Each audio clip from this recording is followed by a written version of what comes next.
Hi friends, welcome to my channel. இன்றைக்கி நம்ம சேனலில் என்ன பார்க்க போகிறோம் அப்படின்னா, ரொம்பவே ஆரோக்கியமான ராகி தோசை எப்படி செய்யலாம் அப்படின்னு தான் இந்த வீடியோவில் நம்ம பார்க்க போகிறோம். அதுக்கு நான் இன்றைக்கி 1 கப் அளவுக்கு ராகி எடுத்துருக்கிறேன். எந்த கப்பால் எடுக்கிறீங்களோ அதே கப்பாலேயே எல்லா பொருளையுமே நீங்கள் அளந்துக்கோங்க. அதே கப்பிலேயே 1/2 கப் அளவுக்கு உளுந்து, வெள்ளை உளுந்து எடுத்துருக்கிறேன்.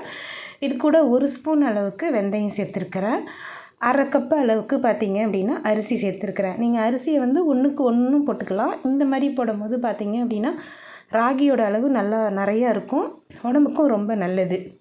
இதை வந்து தண்ணி கொடுத்து பார்த்திங்க அப்படின்னா ஒரு 4லேருந்து 5 வாட்டி நல்லா வாஷ் பண்ணிக்கோங்க. சுத்தமாக வாஷ் பண்ணிடணும்.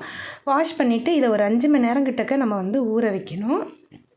ஊற வச்சதுக்கப்புறமா இதை வந்து யாருக்காவது அரிக்க தெரியும் அப்படின்னா அரித்து பாருங்கள், ஏதாவது கல் இருக்கான்னு நல்லா அரிச்சிட்டு அதுக்கப்புறமா நீங்கள் வந்து அரைச்சிக்கோங்க. நான் வந்து இதை வந்து மிக்சியில் தான் அரைச்சிருக்கேன். நிறைய நீங்கள் செஞ்சீங்க அப்படின்னா கிரைண்டரில் கூட அரைச்சிக்கலாம்.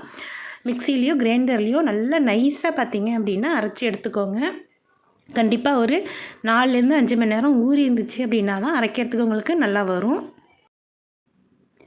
இப்போ நம்ம நல்லாவே பார்த்திங்க அப்படின்னா மாவு வந்து அரைச்சி எடுத்துக்கிட்டோம். இப்போ வந்து இந்த மாவுக்கு தேவையான அளவுக்கு வந்து நம்ம வந்து உப்பு சேர்த்துக்கணும். உப்பு சேர்த்துட்டு இதை நல்லா வந்து கலக்கிக்கோங்க. கலக்கிட்டு இந்த மாவு வந்து கொஞ்சம் புளிக்கணும். இதை நீங்கள் வந்து நைட் டயத்தில் அரைச்சிட்டு நைட்டு ஃபுல்லாக கூட புளிக்க வைக்கலாம். நான் வந்து கொஞ்சம் மதிய டயத்துலேயே அரைச்சிட்டேன். காலையிலேயே வந்து எழுந்திரிச்சோன்னே ஊற வச்சு மதியமே அரைச்சிட்டு நைட்டுக்குள்ளாரையே நான் வந்து ஊற்றிட்டேன். மாவு வந்து நல்லா புளிச்சிச்சு அப்படின்னா ரொம்ப நல்லாயிருக்கும் இந்த தோசை. நான் ஒரு 3.5 மணி நேரம் கிட்ட தான் நான் வந்து புளிக்க வச்சுருந்தேன். இன்னும் நிறையா உங்களுக்கு புளிச்சிச்சு அப்படின்னா ரொம்பவே டேஸ்ட்டாக இருக்கும். இப்போ நம்ம எப்போதும் போல் தோசை மாதிரி ஊற்றிட வேண்டியது தான்.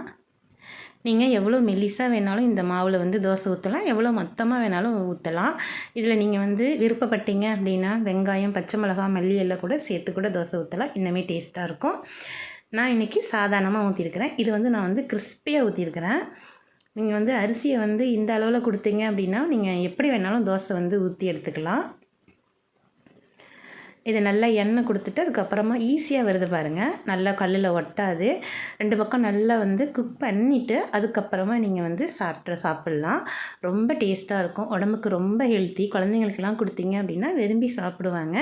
இதுக்கு வந்து புதினா சட்னி, கார சட்னி, தேங்காய் சட்னி இந்த மாதிரி சாப்பிட்டீங்க அப்படின்னா ரொம்பவே டேஸ்ட் நல்லாயிருக்கும். கண்டிப்பாக ஒரு வாட்டி ட்ரை பண்ணி பாருங்கள். நம்ம சேனல் வீடியோஸ் உங்களுக்கு பிடிச்சிருந்துச்சு அப்படின்னா சப்ஸ்கிரைப் பண்ணிக்கோங்க. நம்ம சேனலை கண்டிப்பாக ஃபாலோ பண்ணுங்கள்.